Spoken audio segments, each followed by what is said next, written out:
Hey everyone, I have an exciting show for you today. It's actually one that I had scheduled last week that I blew up. It was my mistake. Should have been done last week. But now we have the Cash Flow Kings with us. Part of the team, we have Frank. How you doing, Frank? Great. Happy to be here. Hey man, sorry about last week. Totally my mistake. Perfectly fine. We all get busy. Come on. Yeah, You know. crazy times.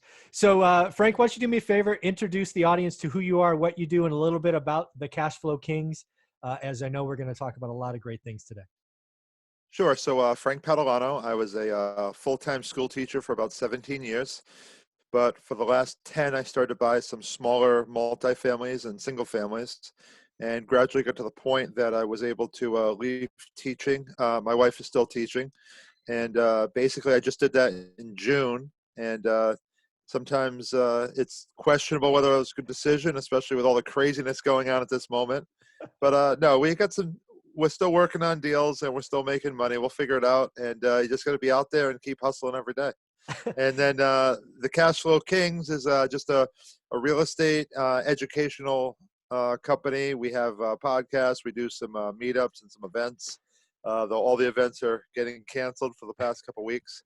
But just out there finding deals, giving out information. We're pretty big on Instagram, etc. Yeah. And every day, 24/7. You know how it is. Oh, absolutely. You're doing some great stuff on Instagram because that's where I found you. I'm like, this guy thinks right. I got to follow this guy, see if he'd accept an interview. So I'm so glad we connected that way. I am curious. School teacher, right? How do you have that? How do you go? Hey, I'm going to go be a school teacher. I'm going to buy a rental property. Was it a mindset shift, or what happened in your life that's like, hey, I need to get me one of those? Because that's often how it starts. So I lucked out a little bit in that my dad had a couple single families, and Hmm. he was a police officer for years and years. And when he retired, I mean, he had the pension and then he had the single families. But my dad wasn't necessarily we'll call him, he wasn't really a real estate professional. He Uh-huh. was kind of a little too easy on some people, so I saw him get burned over the years. Yeah. You know how good tenants really work their magic with you, and you always feel bad for them, and you Yeah. never raise the rent. So I said I was going to be a little different than that. And obviously I have a heart, but I've been burned a few times before too, and we all have. Yeah. You know, trying to be part way where you're good to the tenants, but also you got to realize it's a business. Yeah. And then I don't know, probably about 10 years or so ago, I saw that the market was in a pretty good spot, and we decided that so my wife and I were both making decent money, Mhm. and we said, you know what, we can buy a bigger house, or we can start to put more money in the banks, which we did for a while. And it's like, well, we have to invest and do some things where Right. we have to put it to work.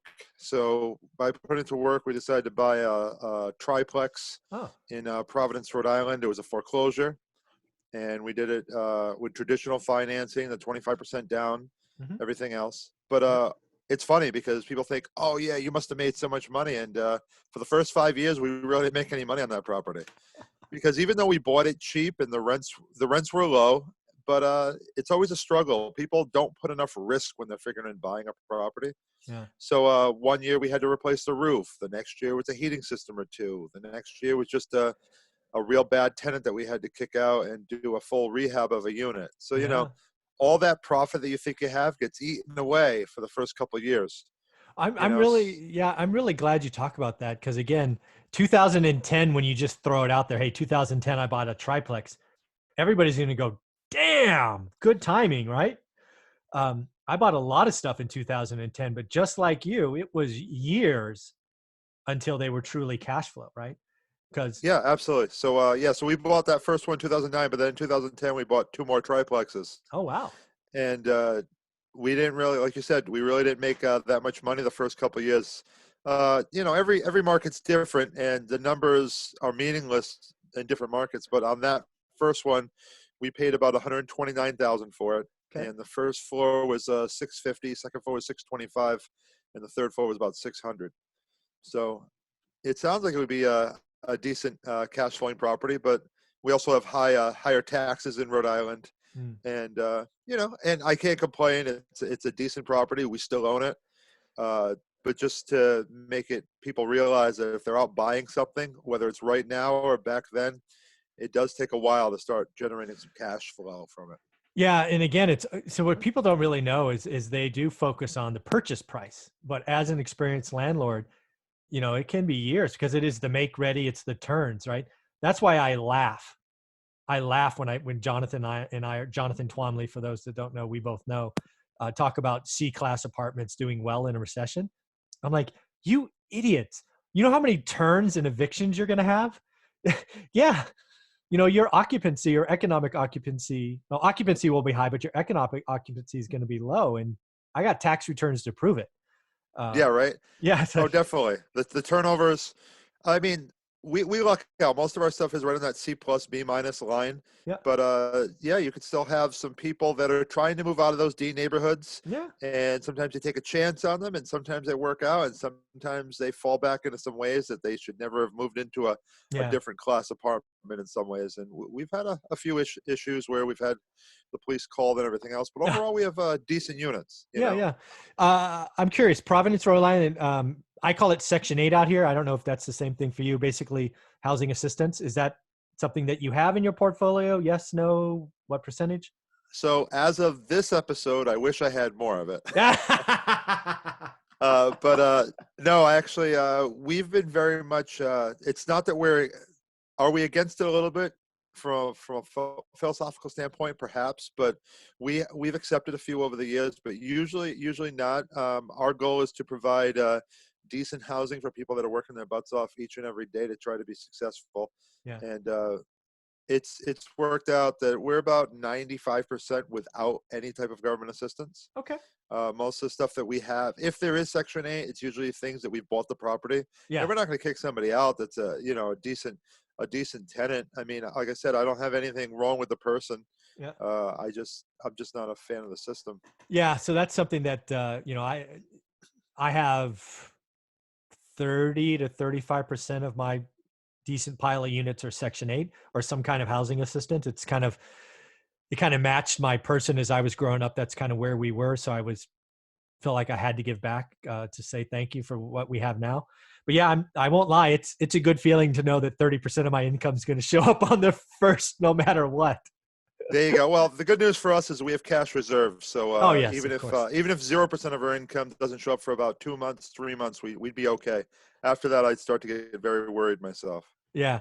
So let's just talk about it. That's a good place to be, right? I guess let's get it on the record first. How many units do you have today? Just so we have scale. So I'm around 50 Oh, units in the local Rhode Island market, and out of those 50 units, I probably only have about 15 myself, and then the other 35 are usually with like one partner here yeah. or one partner there. Just Yeah. because as I started to grow, it's sometimes you find deals, you either work with someone else or it's hard Yeah. to have a down payment, and especially like you said with the teaching, and Yeah. we weren't doing much flipping at the time. Yeah. So and they were real estate professionals as well, so Yeah. those worked out pretty well. And then nationally, we're involved in about 5 or 6 syndications as a limited partner, Oh, cool. and then I'm also a general partner on another 50 units in Idaho that we closed on about just over a month ago. So that's a scary time in that one too, just because where we are in this black swan event. Yes, no, absolutely. It's going to be great to have this. So just again, just so full disclosure, right? We own, let's just call it 150 units. We are in one market. All of our, 98% of our stuff is C plus B minus stuff. So same kind. We do have a couple of units that we bought during the crash that are B plus stuff, but that's the oddball thing that was just a gift back then. All of that stuff is ours. When I say ours, it's my wife and I's, just so we can get apples to apples in this next part of our conversation. So Yeah. let's talk about the elephant in the room. So my rent collection for March 1st was 99%. I had a couple of partial payments that I would normally have with that kind of quantity. So I saw zero impact from this event in March. April 1st is right around the corner, and I'm guessing it won't be zero impact. Have you kind of sketched out a best case, worst case in your mind? Have you even thought about that yet? We haven't spent a lot of time with that. I guess we have more head in the sand kind of. Okay. We know it's going to happen, and like I said, we do have cash reserves. I mean, there are people in the right industries. I mean, we have a number of CNAs that are some of our tenants, and they're going to be out there working unless they're sick. We have at least one teacher Mhm. that is obviously still getting paid to do this distance learning right now. Yep. stuff like that. So, I mean, there's going to definitely be hardships. If I'm thinking that if we have 50%, that we will still be fine for a good 6 months. Yeah. Yeah. So, one of the things that I see going on, because again, so I guess I'll answer the question my side. So we just keep the back and forth. So first off, 40% of my income is going to come in for some type of assistance. I have zero. If I could go less than zero, I would, but zero concern about that. Of the other 60%, my suspicion is at least half that comes in by the 5th, which is normal.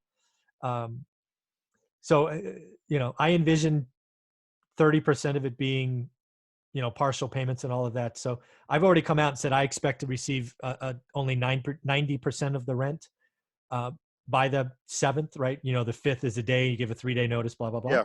Yeah. Yeah. So I'm going to see a 10% hit is what I'm expecting. It could be more. I do expect some people to try to take advantage of all this noise in the system, Absolutely. which is unfortunate because they're actually not reading the rules, right? The rules are out there, right? They got to give notice. They got to give proof. They got to do this, got to do that. And, this will pass, and then they will be living in their cars or whatnot. So, um, Yeah, so we're just figuring, I mean, we're figuring just a not worst case, but just a bad scenario. We're planning at 50%, but we expect about 80%. yeah, I would think Uh, that's about right. And the reason I wanted to bring this up is I see so many landlords on social media that clearly got in the business in the last 3 or 4 years that bought high, that bought deals that don't really make sense, right? You got to be no, I perfect. agree 100%. Yeah. That's why we haven't bought a buy and hold. The last buy and hold property we bought a 9 unit about a year and a half ago. Okay, that And makes sense. I'm not worried about that at all. Mhm. Based on numbers, we paid the average rent when we bought it was $780 a month, There you go. Yeah. times 9 units, and we bought it for 600,000. Oh, for sure. Yep. But what was really good, here's a sweet spot. That wasn't market rent. That was way below market rent. So Ah, we moved everybody up to 950 automatically, and nice. we did not lose one tenant. And now we're starting to, yeah, no, it's perfect. Yeah. We're just starting to have a couple turnovers, and one of the recent turnovers, we did a full rehab, like a $12,000 rehab of the unit Yeah. with hardwood floors and granite countertops, and we're renting those at 1,200 and 1,250. Oh yeah, that there's a long-term hold right now. Is that commercial financing, or Yeah, did you get seller financing? Okay, commercial. that's commercial financing. Yeah. Yeah, it's a maybe a 10-year term, Yeah. but a 30-year amortization, I think it Perfect. was. Yeah. 10-year term, Yeah, so we're 30 not worried AM. about it. Perfect. Yeah, you don't Yeah. have to worry about that at all. Yeah, So so let's that's the say, last one we bought. But yeah, just hold on real quick. sure. The stuff I'm seeing since then, like you said, the biggest problem is that nobody bid with any risk in the market. Yeah. They were buying Crazy. with zero vacancy factor. They're buying with, I mean, obviously you can't plan for the coronavirus or anything else, but just they were doing almost no rehab cost figured in. Yeah. It's like, guys, what are you doing? Well, yeah. You're going to have zero turnover and you're going to increase rent 20%. Not likely. Yeah, It's just silly. So, um, yeah. So let's, what is coming April 1st, May 1st, this event will pass. I do think like you, it's like, okay, we're going to have to limp for a couple of months. We'll get most of our rent, even if it's messy for a couple of months.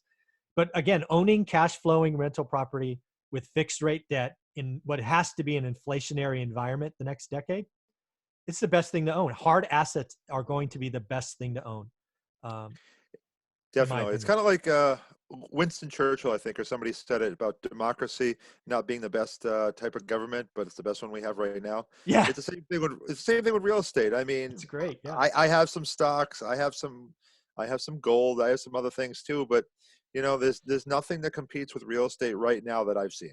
yeah. No, and I can. Well, again, my opinion. I've been through a couple of cycles now, right? 20 some odd years doing this, and hard assets are going to be more in favor in the next decade than there are now. People are going to get burned out by the stock market and never go back. The dot-com crash was the event for me that I've never bought a stock since.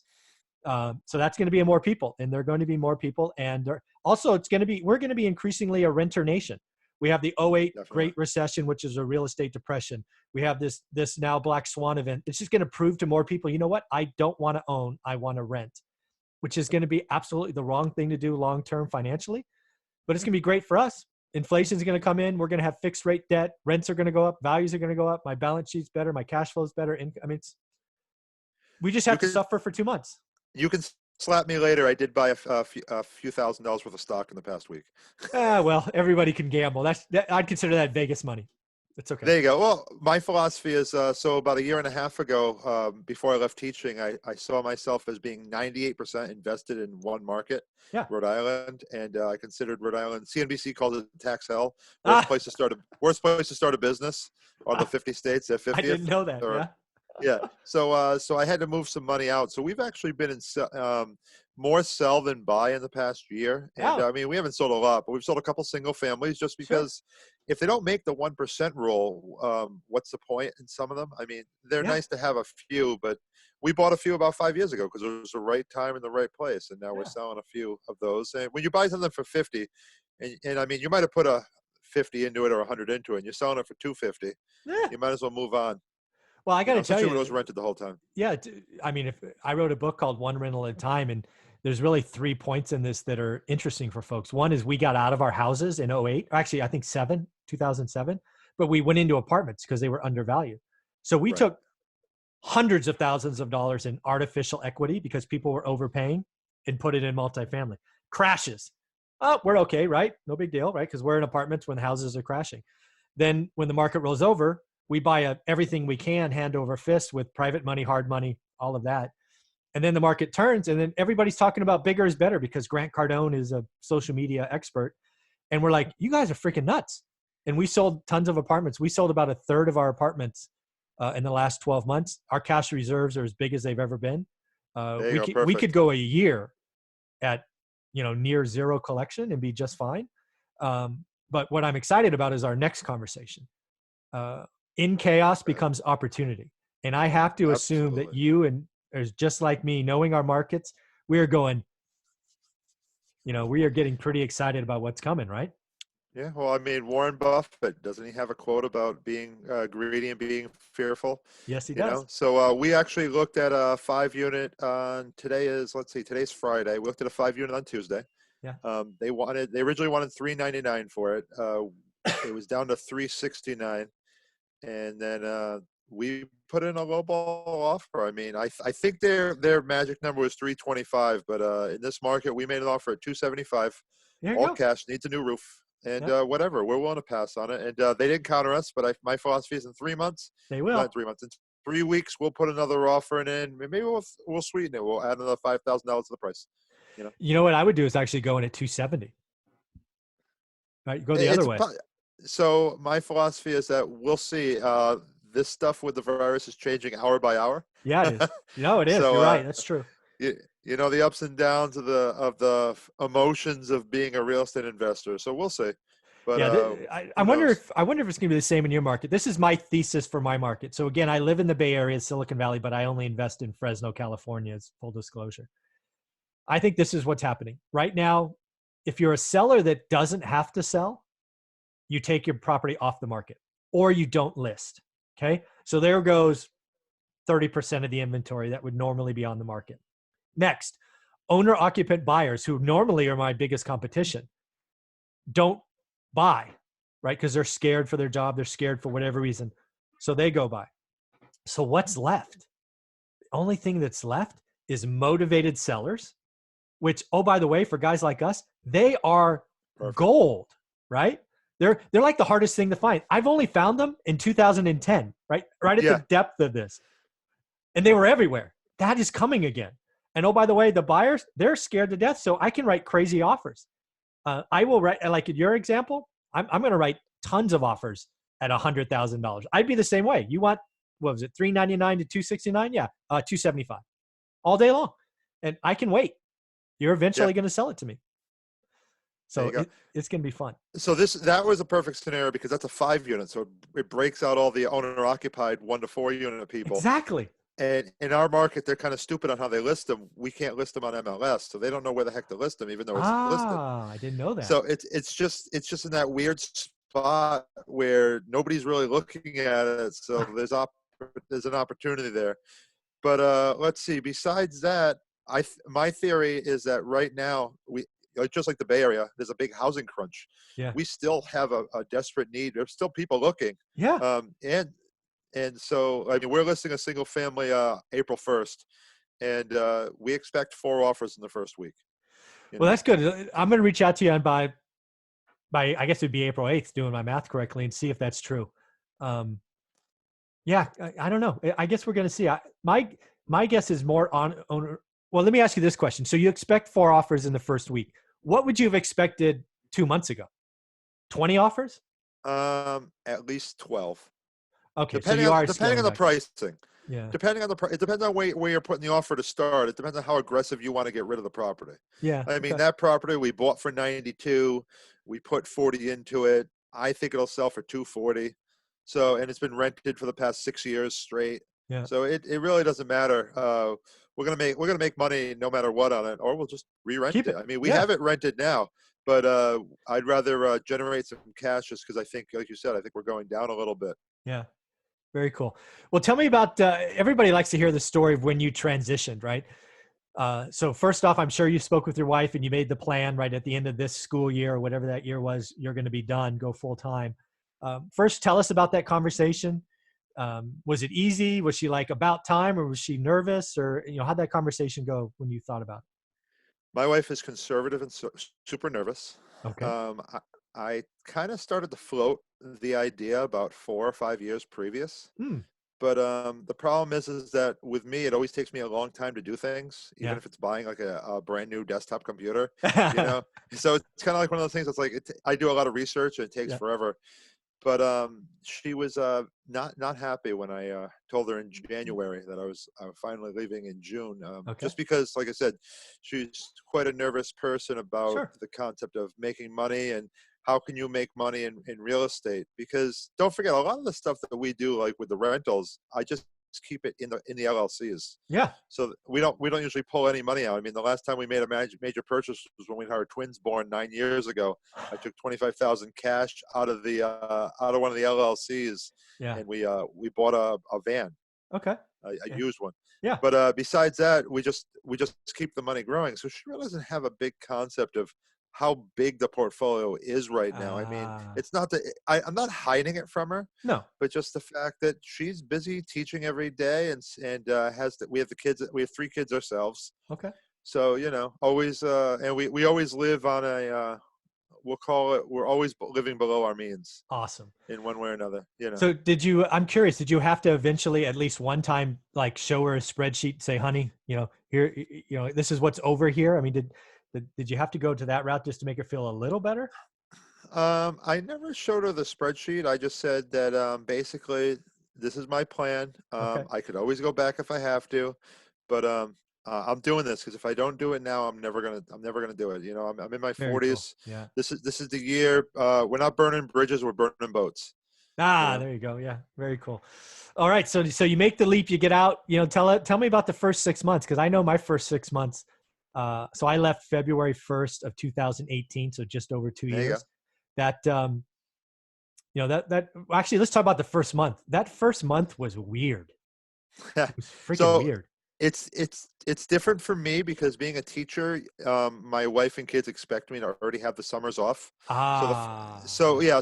but the first month, September was different. I mean, I went down to see Rod Cleef for a nice 3-day conference and Oh, stuff nice. like that, and I definitely had more time at home, and I spent more time with the kids, stuff like that. But at the same point, I'm doing a lot of different things, but sometimes I feel like I could always do more. Yeah. And so maybe I'm harder on myself than what I should be. Yeah. But yeah, I mean, it was different, and sometimes I get bored, but I'm never going back. Let's put it that way. Yeah. Never going back. Boat is burned. I love that. Yeah, Yeah. So again, I think there's nothing but opportunity ahead for us.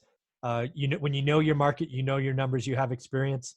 Um, I'm going to put it out there. I'm going to guess you buy more units this year than you bought the last 2 years. Um, it's definitely within the realm of possibility. I mean, I'm not worried about it. yeah. I'm not an expert in any way, but I have enough connections. I mean, I help run the biggest real estate networking group in the area, and even though we haven't had a meeting this month, there's plenty of people that are hungry enough and are Yeah. willing to. I get phone calls every day. It's like, hey, if you get a deal, let me know. I have some money to lend, this and that. There are people that are scared Yeah. and that are fully out there and have no money. But so, for example, we had one of our hard money lenders text me this morning. He says, hey, by the way, Frank, I have a closing in 2 weeks, and I really want to put some money to work. So let me know if you have anything coming up. There you go. There you go. So do me a favor. How can people follow the Cash Flow Kings? Because you guys are doing some amazing things, and I want people to reach out and follow you. Is it just Instagram, or where is I mean, the Cash Flow Kings? so where are we? We're basically, we have the name everywhere, but Instagram is the main way that I work every day to make sure we put at least one post Yep. and put some quality stuff out there. Yep. But I mean, we're on Facebook, Twitter, TikTok, everywhere else. If you want to contact with me directly, that's the best way to do it. But you could also find me on LinkedIn. I had a Bigger Pockets had a viral post last year called "So What's Holding You Back in Real Estate," Oh, where awesome. basically, yeah, it was basically just a list of excuses from everyone about why they weren't moving forward on things, and it had over 3,500 comments or something. Wow. Yeah, it was big. Beardy mentioned on his podcast at one point, stuff like that, and it was cool, and it got me out there a lot. And like I said, LinkedIn, Frank Padalano, the Cash Flow Kings. You'll find us just about everywhere. And because I have that teaching background, uh, we help out a lot of people, mostly for free. I mean, we do have some paid services as well, but most of it's just free, quick questions, stuff like that. We That's like helping awesome. people, especially in our local market. I mean, Instagram, I mean, without Instagram's the main way I found some investors. Yeah. Instagram's the main way we found our last deal. If you want, I'll talk about the deal we're working on Please right now. go for it. Yeah, so we had a triplex that we bought near the hospitals. We bought it for, let's see, it would market values at least 500,000. And I'll say Mm, 500 conservative just because of where we are in the market. sure. We might have pushed 525. We're planning on listing it in 2 weeks. We bought it. It needs about $70,000 worth of work, and we bought it for 290. No. Well, yeah. Oh, Wow. so through Instagram, that's where we found our wholesaler. We gave him a wholesale fee that was under $10,000 for that deal. Wow. And yeah, let's see, in our financing, you're gonna love the financing too. Oh We God. bought it. Well, we bought it technically no money down, but it was 12 and 2 points. So I guess we bought it 98% down. Yeah. But they also loaned us 50,000 of the $70,000 of rehab money. And it was not the seller; it was just somebody that we had Yeah. connections through one of our attorneys. And Wow. So yeah, let so me. it was a great deal. We were Yeah. in for less than $10,000 basically to put it under contract to close on it. And I had to put all the money up. My partner Jimmy, he got to do all the work. So he's the one where the first floor we raised the rent from 1,100, which is way below market in this Right. neighborhood. We raised it to 1,900, and they didn't even leave, Wow. which was amazing. 1,100 to 19. We didn't do any work to it, and they didn't leave either because they knew how cheap it was. Wow. So Yeah. again, look at that deal, right? Again, all from Instagram. It just tells you Yep. you need to get your name out there. You're paying 290. You're in it. You need 70K. So all in is 360. 360. Yep. You're putting in again 2 points. So call it Yeah. 7 grand plus 20. So you're in 30 grand out of pocket. You're going to Yep. make six figures. Between the two of us, yeah. I figure Yeah, we'll split 50. I figure we'll make about 50. I said conservatively 40 each just in case, but yeah, sure. we'll probably make at least 50 each. Well, even if it's 40 each, I mean, that's Yeah. and how 100% long? ROI. Yeah, Uh, 6 months. Less than 6 months. Yeah. The only Yeah. I answer mean, to we that don't do is that many deals like that, but yeah. what do I tell people? I tell people, like, when we do seminars and stuff, I tell them, I say, the deal of the decade happens to somebody every week. Just make sure it's you once in a while. Yeah, actually, it's funny. I had the same saying. I do it. I do the deal of a decade once a year. There you go. That's what I try to do, right? So, Yeah. And we've had a few others. So yeah, so it does happen. and again, just to tie this all together, I believe the deal of the decade is going to happen several times this year because there'll be lots of people that are scared. Um, that triplex deal, it may not even be your best deal of 2020. How crazy is that? That sounds exciting. All right, Frank, this has been so much fun. I appreciate your time. Any last words of encouragement or advice for people as we close this great session out? The main thing I would say is that if you don't have goals right now, set some goals as of this moment and set some habits as well. Make Yes. those habits, make those goals wrap around those habits. So if you want to read so many books a year, instead you have to read 30 minutes a day. If There you you go. want to work out and exercise, do so much every day. And that'll help you with that 24/7 hustle. So just like with the Instagram, we release one thing on Instagram every single day, no matter what, even if it's at 11:59 at night. You have to, if you set a commitment, you'll get it done. And that's how you do deals in real estate as well. Absolutely, Frank. We're going to leave it there. That was awesome. Thank you very much for your time. And again, follow the Cash Flow Kings. Thank you very much. Thank you, sir.